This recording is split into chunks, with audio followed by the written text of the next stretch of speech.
Today on Rappler, President Aquino says forces of the Moro National Liberation Front are diminished in Zamboanga City. Chief Justice Sereno highlights citizens' role in holding public officials accountable. And Syrian President Bashar al-Assad says 1 year and $1 billion are needed to destroy their chemical weapons.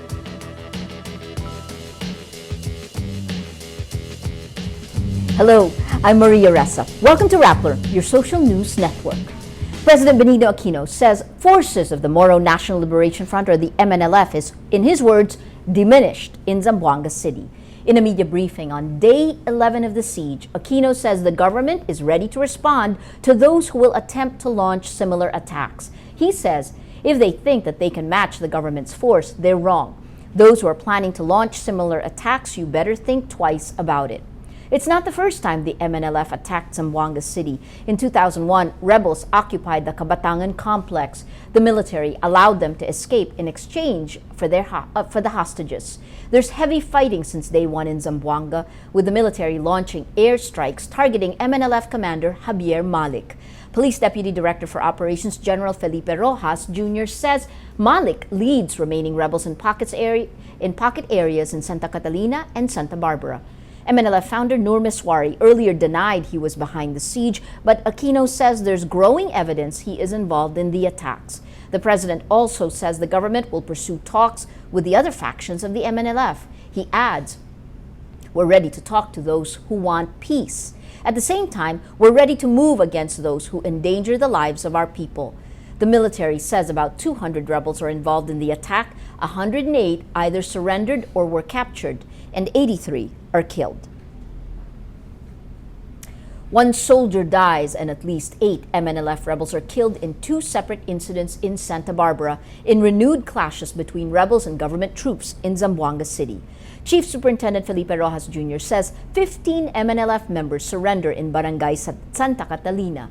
Western Mindanao Command spokesman Colonel Rodrigo Gregorio says the MNLF members surrender at 6:30 a.m. to units of the police and military. The way I look at it, our calibrated military response is paying off at siguro constricted na sila and they have no choice either to fight it out or surrender. And itong pag-surrender ng 15 is an indication na nahirapan na sila. A fire breaks out in the same barangay around 10 a.m. Zamboanga City slowly trying to regain normalcy. On Thursday, the Zamboanga International Airport reopens under heavy security after being closed for 10 days. This comes after the Civil Aviation Authority of the Philippines says on Wednesday the airport is now safe for plane landings and takeoffs. By Friday, carriers Cebu Pacific and PAL Express will be allowed to mount 2 flights each if the situation in the city improves. President Aquino also says the government has the necessary resources to rehabilitate the city. He says 3.89 billion pesos is needed to rebuild Zamboanga. The peace panels of the government and the Moro Islamic Liberation Front, or the MILF, will extend talks for 1 more day after 10 days of discussions in Kuala Lumpur, Malaysia.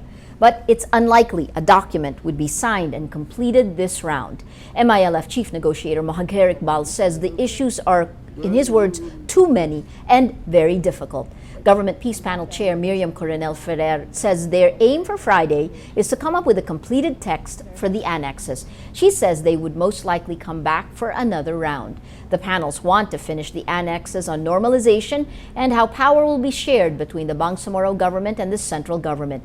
In the last 3 days, both sides decided to focus on the annex on power sharing. Over 8 months since the incident in Atimonan, Quezon, the Justice Department files multiple murder charges against Superintendent Hansel Marantan and 12 police officers.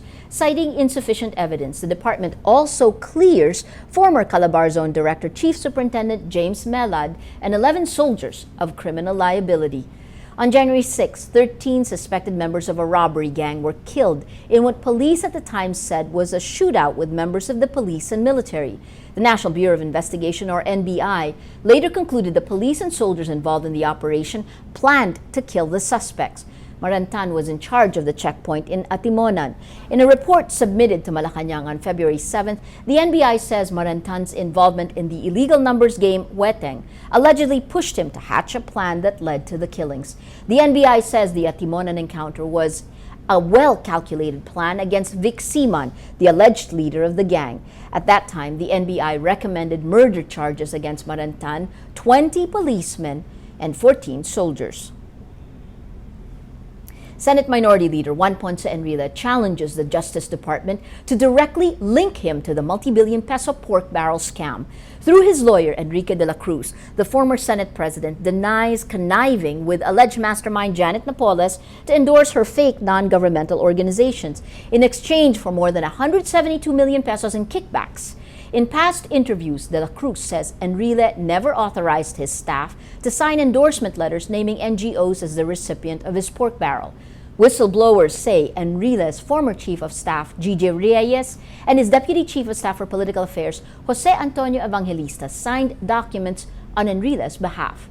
In an interview with Rappler, de la Cruz says it's standard practice of legislators to have chiefs of staff sign documents, but adds Enrile never authorized anyone to enter into illegal transactions. De la Cruz adds, if they did, it's outside their authority and they should be held responsible.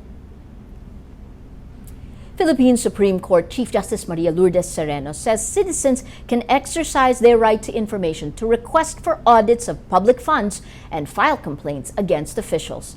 In a speech during the Third Integrity Summit, Sereno highlights citizens' role in holding government officials accountable following the, quote, massive public frauds to be perpetrated in our sad history.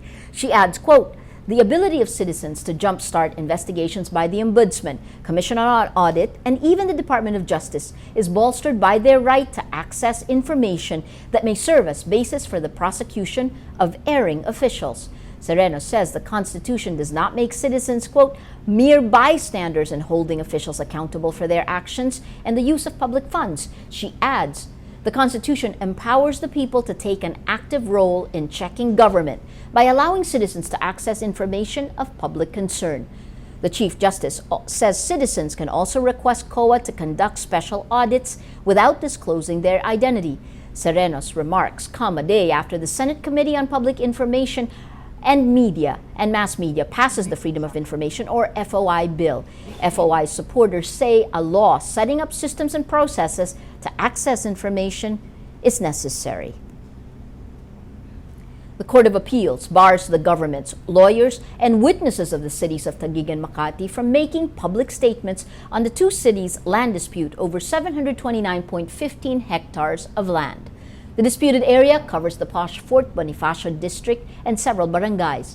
The court says parties who continue to discuss the case in public may violate the sub judice rule, and they could be cited for indirect contempt.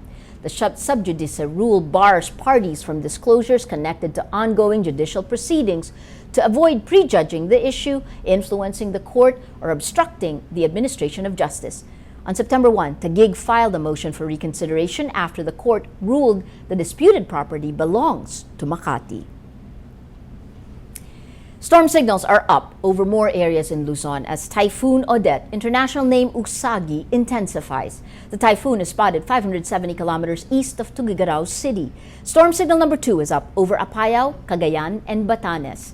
Signal number 1 is up over Ilocos Norte, Ilocos Sur, Mountain Province, Ifugao, Abra, Kalinga, and Isabela. Odet will be enhancing the southwest monsoon, bringing rain over western parts of the country. Syrian President Bashar al-Assad promises to surrender Syria's chemical weapons, but says it will take at least a year and cost $1 billion. In an interview with U.S. network Fox News, al-Assad says Syria is not in the middle of a civil war, but is a victim of infiltration by foreign-backed al-Qaeda fighters. He also denies claims his forces are behind the August 21 gas attack in Damascus that left hundreds of civilians dead. Al-Assad's latest appearance comes as United Nations envoys debate a draft resolution on the joint U.S.-Russian plan to destroy Syria's chemical weapons. Let's now look at Rappler's Wrap for today, a list of the 10 most important events around the world you shouldn't miss. At number 8, a resurgent hurricane nears Mexico's northwest coast after twin storms kill at least 80 people nationwide. President Enrique Nieto says 58 people are missing after a landslide in La Pintada, a village in the mountains of southwestern Guerrero State. Authorities say the situation at La Pintada is, quote, very critical, with more than 20 homes crushed, 15 bodies pulled out, and over 280 villagers evacuated. At number 9, the Tokyo subway's clockwork precision helped the city bag the rights to host the 2020 Olympic Games, with officials saying the city's rail structure is, quote, one of the best in the world. The vast train network that crisscrosses Tokyo can be confusing, but it boasts the precision of a finely crafted Swiss watch, keeping Tokyo moving. Huge banks of computing power link 13 lines and nearly 300 stations over 195 kilometers of track. Officials say Tokyo's business culture and the value placed on punctuality pushes them to achieve precision that other railways cannot easily replicate. And at number 10, embassies in Indonesia warned their nationals that extremists may attack the Miss World beauty pageant in Bali after a series of hardline Muslim protests. The United States, British, and Australian embassies all issue warnings. In recent weeks, thousands of radicals held street protests against the pageant, denouncing it as pornography. For the full top 10, visit Rappler.com's The Wrap. The story of a misfit bullied in school comes alive on stage in the musical adaptation of Carrie. Jitonji reports. I'm here to talk to the cast of Carrie, a musical stage adaptation of the 1976 cult film by Brian De Palma. Atlantis Productions brings us this musical about a misfit being bullied by popular kids in school, based on Stephen King's bestseller. Carrie director Bobby Garcia says he assembled a powerhouse cast. Garcia can't wait for audiences to see Mickey Bradshaw's breakout performance. Bradshaw says that Carrie is a demanding role and brings her to a very dark place. I'm not at all a Carrie, so it's difficult to bring life to that role when it goes against every instinct I have. You know, if people are gonna push me, I'll push them back, but that's not what she'll do. So definitely it's a lot of building the character from the ground up. Sheila Valderrama Martinez plays Miss Gardner, Carrie's confidant. She is thrilled by the rare opportunity this production offers. I think it's exciting, and it's also exciting because the writers of Carrie, they're coming next week to watch our tech, so we're very blessed to have that as well. It's very rare to have that kind of active relationship with the actual writers of the show that you're doing. Award-winning musical theater royalty Menchu Lauchenko Yulo plays Carrie's mother, Margaret White, a religious fanatic. She says there is nothing about the role she relates to and has had to do extensive research. She says audiences will be able to take a piece of the musical home. We've recorded 4 songs from the musical, and so at least people get to take away, and take home some of the recordings. But I'm very, very excited and nervous. I think everybody's nervous but excited about it. Actor Marky Strom plays star football player and valedictorian Tommy Ross. He confesses to being bullied as a teenager. He says this kind of musical theater production strikes a chord with everyone who's been through high school. Yes, Carrie is a socially relevant piece of masterpiece because it actually does speak to the bullies and the bullied in this generation. Carrie opens September 30 to October 6, 2013 at the Carlos P. Romulo Auditorium at the RCBC Plaza in Makati. Don't miss the retelling of the suspense story with an amazing Broadway pop score. Jitonji, Rappler, Manila. Every story on Rappler has a mood meter, which gives you 8 emotions to choose from. Click how you feel and your vote comes down to the mood navigator in the middle of the front page. That crowdsources the mood of the day. It also gives you the top 10 stories that have affected our readers and viewers the most. These 10 stories have gotten the most number of votes on their mood meter. If we take a look today, the story that's gotten the most number of votes is this. The whistleblower senators got millions of pesos in kickbacks. This is still the story that's gotten the most votes, 90% angry. That's Of course, this you can see, Zamboanga is still in the news. More than 120,000 evacuees in Zambo's siege. 13% angry, 80% sad. And another story that just kicked in, more time needed for Philippine poverty reduction. The numbers announced yesterday. You have 52% sad, but even this, red, 17% angry. Overall, what you can see here are the whistleblower, the PDAF scam, still taking the headlines. It's a red day today. Most people are angry. Well, that is Rappler's Newscast for today, Thursday, September 19th, 2013. Visit Rappler.com and watch our newscast Monday to Friday. Tell us how you feel on our mood meter and help us crowdsource the mood of the day. I'm Maria Ressa. As we say at Rappler, tomorrow begins today.